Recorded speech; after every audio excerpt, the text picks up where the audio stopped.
Police in Waco, Texas said on Monday that 192 people were being arrested in connection with a biker gang shootout that left 9 dead and 18 injured a day earlier.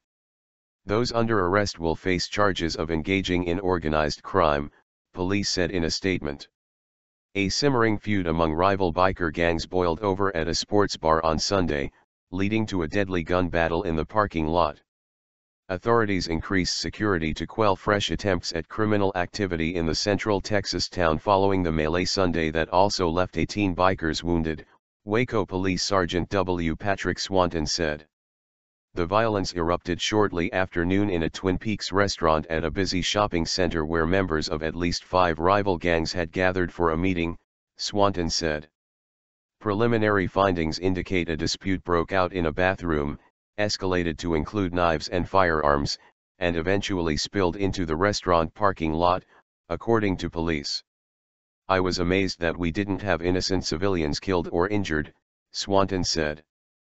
The interior of the restaurant was littered with bullet casings, knives, a club, bodies, and pools of blood, he said. Authorities were processing the evidence at the scene, south of Dallas. About 150 to 200 bikers were inside during the shootout, and at least 100 were detained, authorities said. It wasn't immediately clear how many were arrested. Parts of downtown Waco were locked down, and officials stopped and questioned motorcycle riders. Agents from the FBI and Federal Bureau of Alcohol, Tobacco, Firearms, and Explosives were assisting local and state authorities in the investigation. Police and the operators of Twin Peaks were aware of the meeting in advance, Swanton said, and at least 12 Waco officers in addition to state troopers were outside the restaurant, part of a national chain that features scantily clad waitresses, when the fight began. Officers shot armed bikers, Swanton said, adding that the actions of law enforcement prevented further deaths. It wasn't immediately clear whether any of the 9 dead were killed by police officers. McLennan County Sheriff Parnell McNamara, whose office is involved in the investigation, said all 9 who were killed were members of the Bandidos or Cossacks gangs.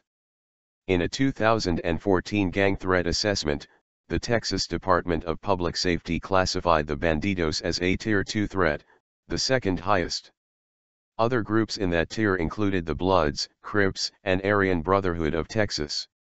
The Bandidos, formed in the 1960s, are involved in trafficking cocaine, marijuana, and methamphetamines, according to the U.S. Department of Justice. The Texas assessment doesn't mention the Cossacks.